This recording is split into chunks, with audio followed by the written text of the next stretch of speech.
Feels weird to hit you with a sorry I haven't made a video in a while, literally just after the video where I announced I had acquired an editor, but as you can probably tell, we were recently hit by Hurricane Helene. It also feels weird scripting something like this, but frankly I just feel more comfortable with the topic this way. Feels like one of those things where you could easily screw something up no matter how you approach it, but anyway, timestamps below. While I'll admit part of me just wanted an excuse to show this footage from the morning after we were hit by the hurricane, there are a couple of specific things I'd like to take the time to talk about regarding these recent events and, of course to a lesser degree, the content. First things first, no matter what I wind up saying or showing over the course of this video, I want to make it clear that I have no intention of diminishing or distracting from the much worse experiences that many others have gone through over the past couple of weeks. And of course more recently with Hurricane Milton. I also just want to quickly say that I have the utmost gratitude for the line workers, cleanup crews, food drives, restaurants who provided free meals, local churches, and rednecks on the side of the road with chainsaws the morning after. Seriously, to all those who contribute to the massive undertaking of cleanup after events like those experienced after the recent hurricanes, thank you. For all of the frustrations I may have experienced in the past few weeks, I am one of the fortunate ones. The road we live on was, relatively speaking, in great condition compared to much of what I saw over the following weeks. Crushed cars, caved-in roofs, flattened sheds and demolished buildings, impassable roads and unescapable driveways, light lines and large trees snapped into, mile-long roadway lines, etc. And with that said, I think it will be obvious, given some of the footage coming up, that it is nothing short of a miracle that things weren't much worse for us as well. The biggest takeaway is simply that I, like many, did not take this nearly seriously enough. I knew that Hurricane Helene was coming, but I was not at all prepared for it to be an event like this. The region where we live has often been considered a haven from natural disasters, and previously comparable such events have never left us with more than 2-day power outages and small objects flung across the yard. It took me wildly off guard as well, given that I had never seen anything on this scale outside of the confines of a television screen. And you can hear it said a million times, but it really isn't the same. I knew I didn't take it seriously enough when I heard the wind scream like I had never heard before, and felt the entire house begin to oscillate back and forth. Every time I rolled over in bed throughout the night, I thought, surely it couldn't get any worse than this. And then it did, over and over again. I stepped to the restroom in the middle of the night and saw large ripples and fluctuations forming in the water I had pre-filled in my tub in case we lost water pressure, and eventually our porch's roof was ripped from its support beams and thrown atop, then over our house. And I have never prayed like I did that night. Truth be told, given that we had the option, we probably should have gotten out of the trailer and into a more secure location. And of course, what you're seeing now is the site we woke up to, a relatively normal site compared to many areas just down the road, and what could have easily been a far worse site had we not recently cut down most of the trees in preparation for replanting. Assuming all of the trees had remained in place before this event, I can only imagine the sort of damage that would have been done by uprooted and snapped trees all around us.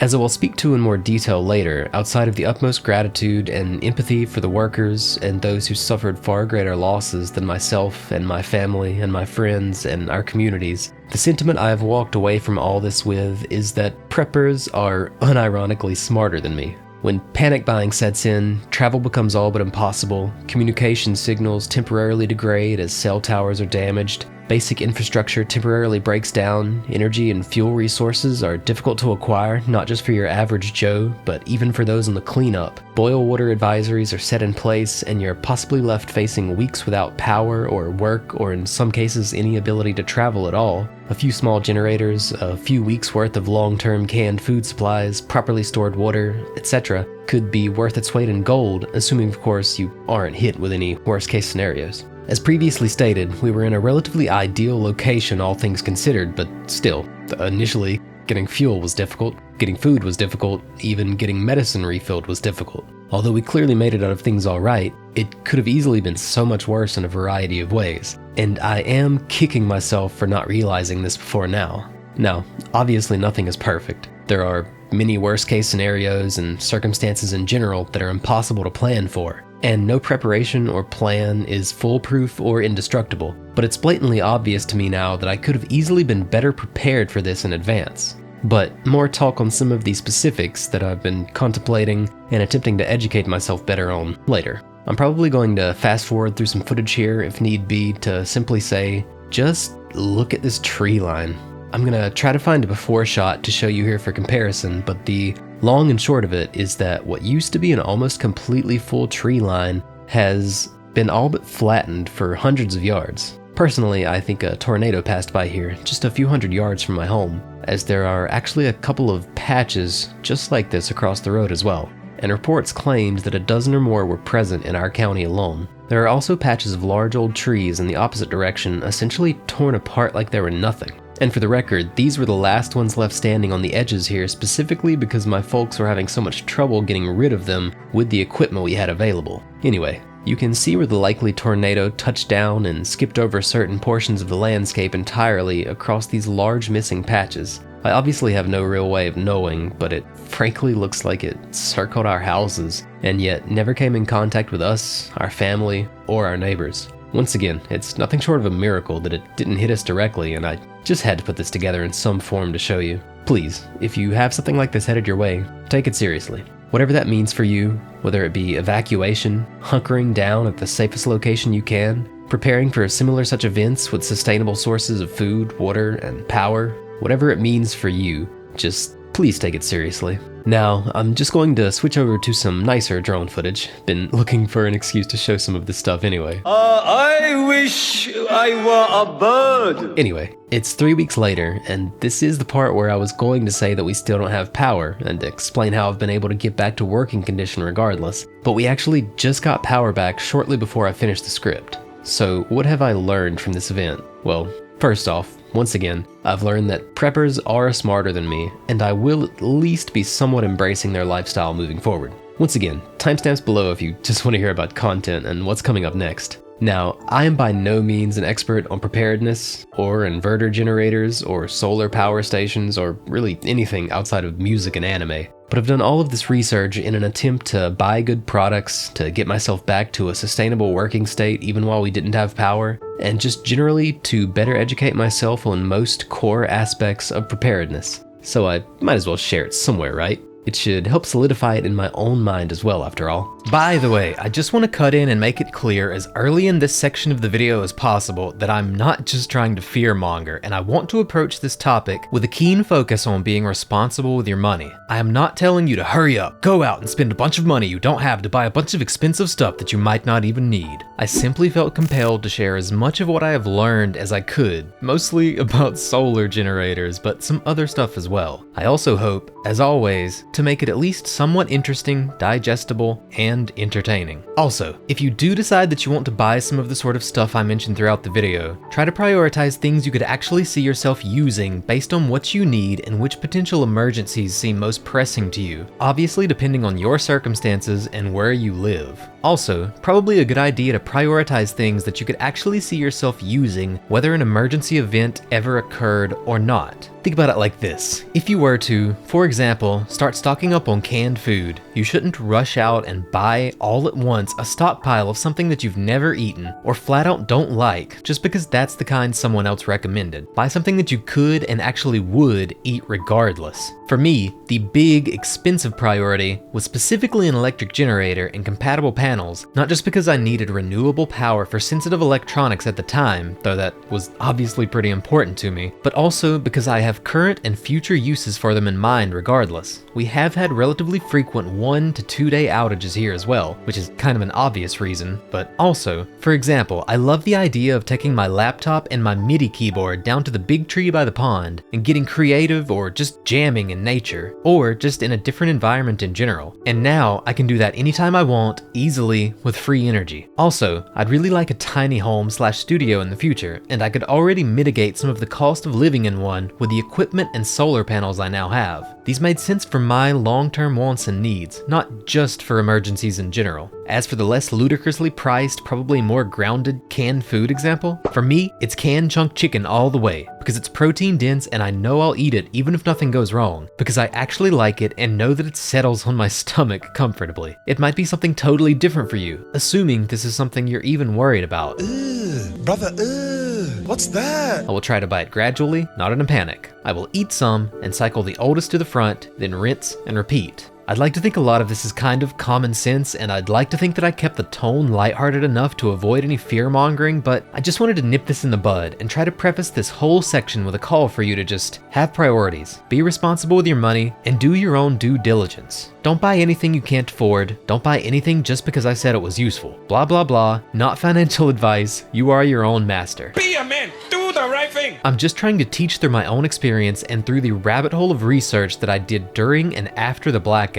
Anyway, on with the actual video again, which seems to get longer and longer. Sure hope I don't have to do any more editor's notes just because I forgot to explain something. I'm in danger! Links in the description to videos I found especially helpful or that answered specific questions I was looking for. And of course, just channels with far more knowledge than myself, but here we go. Since I'm not an expert, and I don't want this video to be an hour long, I'm not going to discuss all of these in detail, but the core tenets / necessities for true long-term emergencies seem to be as follows: shelter, water, food, fire, medical, security, communication, and community. And of course, we can't forget toilet paper. It's also probably best to be jacked as well as strapped for hopefully obvious reasons. That's all well and good, but if you don't know how to fight, all you're doing is gathering supplies for the toughest guy in the block. I would also, of course, personally stress backup power, reliable transportation, and obviously flashlights. And on the point of communication, I could easily see the utility in having a good battery / solar powered radio, as well as maybe even some long range walkie-talkies. Also, perhaps one of the most understated things you should have is a good pair of boots. I cannot stress how valuable my Thorogoods and their extreme waterproofing technology were when this weather hit. They're tough, heavy, and bordering on uncomfortable at times as true work boots, but that was vastly preferable to risking wet feet while we had no power. And with all of that out of the way, I will start and spend most of my time on generators. Because they're big purchases, I know the most about them, and you need power, hence the extreme demand for them that began when things hit the fan here. You need power to keep the food and the drink cold, you need power to cook or microwave, you need power to keep fans running, you need power to keep your Wi-Fi running, assuming like ours the lines are buried and will continue to function even with the power lines knocked out above, etc. We've become incredibly dependent on the grid and digital communication, and I don't know about you, but I felt a palpable sense of just how much I had taken that for granted before this. Also, I just think they're generally really useful to have.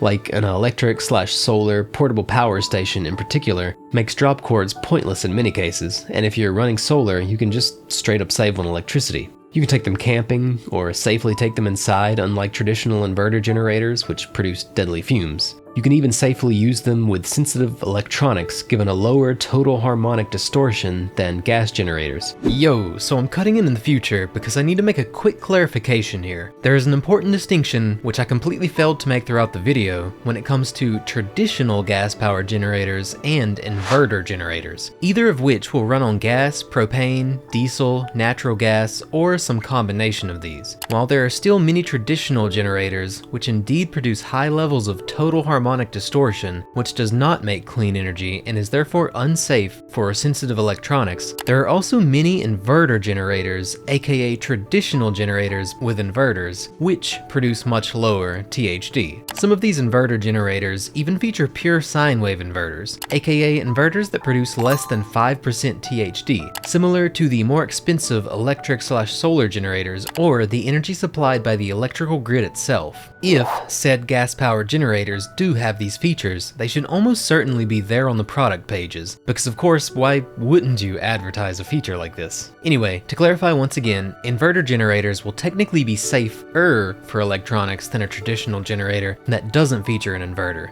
But inverter doesn't necessarily mean clean energy. If you want to be sure, you really want something that says it features a pure sine wave inverter or produces less than 5% THD. Apparently some modern appliances can even detect the quote unclean energy and will of course not run off of it. Not something I'd want to fail to future-proof myself against if I were already making one of these relatively large purchases, but that's just me. As long as I'm on the subject anyway, inverter generators are also more fuel efficient, quieter, and more portable. But Obviously, you're generally going to pay more for an inverter generator than a traditional gas generator. You're generally going to pay more for a pure sine wave inverter generator than either of those, and you're definitely going to pay more for an electric/solar generator than any of those. And back to the original script, and a few more of the general benefits of electric generators. Many of the newer models even function as UPS systems, meaning that they can kick in after a power failure within 12 milliseconds or less, thus saving your computer or any sensitive electronics from a sudden loss of power, etc. If you make the right purchases and actually use them, they will pay for themselves eventually. And the app functionality you get with many of these can frankly be mind-boggling. Generators, home back systems, and portable power stations in general have come way farther than I had realized before all of this. But blah blah blah, they're pretty cool, is the point. Now for a quick rundown of pros and cons for electric/solar power stations versus fuel-based inverter generators.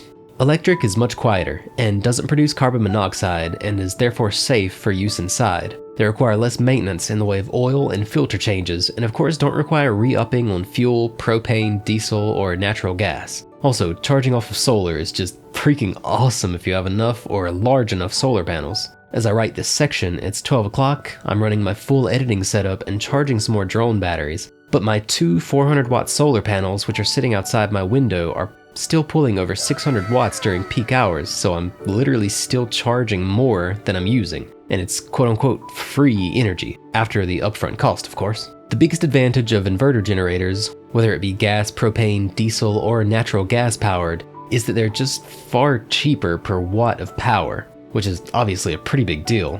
There is also of course the opposite advantage to the solar/electric end, the fact that sometimes you simply don't have access to the sun or have weak sunlight. And this is of course why I think having at least one of each is most certainly the way. Even better if you were to have a compatible, smart inverter generator that can charge the electric unit using the fuel-based generator. Some of the EcoFlow units can even be set to do so automatically when the battery is drained to a certain customizable percentage. Point is, sometimes you don't have sunlight, sometimes if you're unlucky enough you might not have access to fuel either, assuming you haven't stored in advance a copious amount of propane, which doesn't degrade like regular fuel. So I think this is one of those areas where having redundancies is a really good idea if you want to be truly prepared for such a need. Now, one thing to keep in mind with both inverter generators and electric/solar power stations is that they are meant to be used. An inverter generator should be broken out and run for a few minutes, like every 2 weeks or so as I understand it. As for the electric devices, you should really probably just try and use them regularly. They're portable and safe for indoor use after all, so you can literally just run, say for example, your fan all night, and then charge it up again using the same power the fan would have used anyway. The last thing you want to do is leave these dead for extended periods of time, and it's not suggested that you leave them topped off constantly either, though I do it often myself to be honest. If you're going to just store it up, it's best to leave it somewhere closer to a half charge or something along those lines. And if you anticipate a need or emergency approaching, top it off beforehand. So let's talk about a few things in particular that I think you should look for in electric/solar generators, often referred to as portable power stations. A. Buy from a reputable company. The last thing you want is to buy a cheap knockoff that doesn't work, or to buy from a company who won't be around a year from now to honor your warranties should something go wrong. If it's somehow cheaper than a Pecron, it's probably going to be dead on arrival or fail spontaneously when you need it. B. Make sure you get a unit with a lithium iron phosphate battery. They last about 6 to 7 times more cycles than lithium ion batteries before degrading to the same level. Basically, if it says LiPo, don't buy that one. The battery will degrade much faster. You want to pick up a unit with Li-Fi batteries, not LiPo. C. I would absolutely make sure I get a unit with pass-through charging. You want to be able to charge an electric generator on solar or AC outlets or whatever else while you simultaneously power stuff with the unit. If you can't do both at once, you're going to be kicking yourself for that later. And as a few other points, I would obviously make sure the unit has the outputs you need. And if you care about app functionality, obviously that's going to vary from brand to brand as well. And since I didn't think to put this in the script anywhere, I'll quickly say that with electric generators at least, you should pay attention to both kilowatts and kilowatt hours, as they won't always be the same. Basically, the strength of your inverter, the actual output will not always be the same as the battery capacity. I'll actually bring up something related to this in just a minute. As for, traditional inverter generators, gas powered, obviously this will just depend on the size of the unit, how many gallons it holds, but even there, one thing to consider is that the larger the unit is on a traditional inverter generator, the more power it's going to use on idle, so that's something to think about. Anyway, currently I have 2 smaller Jackery units, one 300 watt hour, which I had already purchased while dipping my toes into the power station world a few years ago, and one 1000 watt hour with a 1500 watt inverter. I use these as portable power stations to power Wi-Fi, and in the case of the 1000 watt hour, 1500 watt inverter, I mostly powered the microwave, the vacuum, fans, and it could obviously have powered the fridge/freezer if need be as well, etc. We didn't have power restored over 2 weeks later, but I also managed to successfully power my work setup, as well as, let's be honest, my video games and anime, with the original model of the EcoFlow Delta Pro, which has a 3600 watt battery and an inverter of the same size. I've got it hooked up to 2 400 watt solar panels by the same company, and the highest input I've been able to hit so far has been just under 700 watts, which is actually, as it turns out, more than enough to power my entire workstation, which is not small by any means, while supplementally recharging the smaller units occasionally and doing other smaller tasks with it.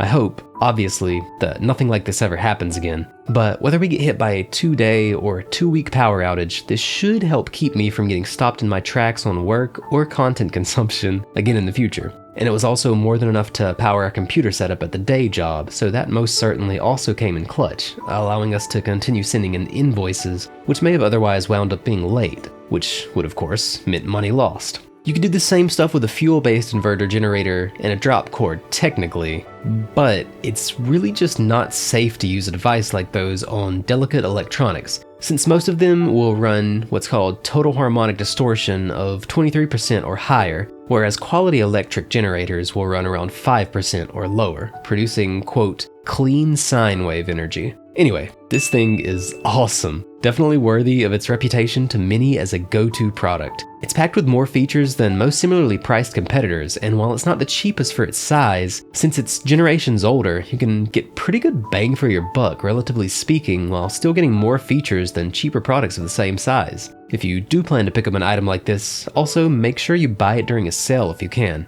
There's really no point in buying any of these at list prices unless you have to, as most of them seem to stay on permanent to semi-permanent sales anyway. And of course, before anyone says so, yes, these were still very expensive. I work a day job, and most of the time I'm actually very frugal, aka cheap, outside of my anime collection and energy drink addiction. But to be honest, I 100% dipped into my emergency savings, which were previously sitting in Robinhood collecting interest. Sorry, Vlad. Not sure this is exactly something I'd recommend, but like, if this wasn't an emergency, what would be considered an emergency? These got me back to working condition early, helped me run some fans so that I could sleep comfortably in my own bed again, and I'm hopeful that they'll pay for themselves in the long run. But anyway, pointless self-justification out of the way. In retrospect, the one thing I might have done differently is to go for something like a setup of 4 200 or so watt solar panels instead of the 2 400 watt solar panels. These bring in awesome results, and I do really like them, but there's no pretending that setting them up isn't a legit job. It takes some real coordination if you're doing it by yourself, and as others have stated before, these are frankly as big as they could get while still loosely being considered portable at around 35 pounds. Luckily, I've also been able to supplementally charge these occasionally with my family's gas and propane generators, but it's been mostly unnecessary as I've gotten more into the groove of getting up and plugging these panels in all day, just running the cable through the window. My next purchase, which I feel would sort of complete this small workstation backup system, would almost certainly be the, unfortunately currently out of stock, but compatible dual fuel smart generator, which I could then use to directly recharge the electric generator on days when there isn't enough sun. I really hope that they're not phasing this one out because the newer, larger model is frankly just way too expensive, but anyway. It would also be nice to just have a second Delta Pro, as that would allow me to output 240 volts and a continuous 7200 watt output with their dual voltage hub, and therefore do things like wash clothes with them, but that just seems somewhat unnecessary when compared to the ability to directly top my current largest portable power source off. You would, however, absolutely need something like that, or perhaps even larger if you needed to, say, power a well pump, a small AC unit, larger power tools, or a washer and dryer. you're not realistically going to have the ability to power large inductive loads, or in many cases, think about it like anything that is going to change the temperature of something as well is going to take up a lot of wattage.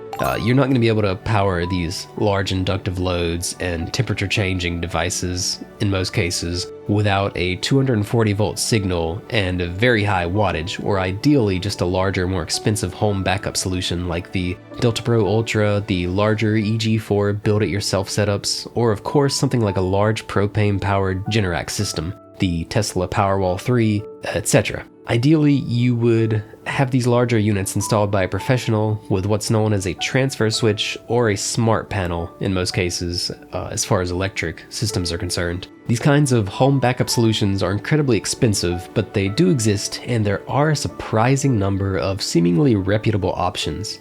As another quick point that I didn't really think to address in the script, you should probably figure out what wattage, amps, and voltage are referring to. Wattage comes out to amps times volts. I don't fully understand this system, but there will also be some more videos below discussing these.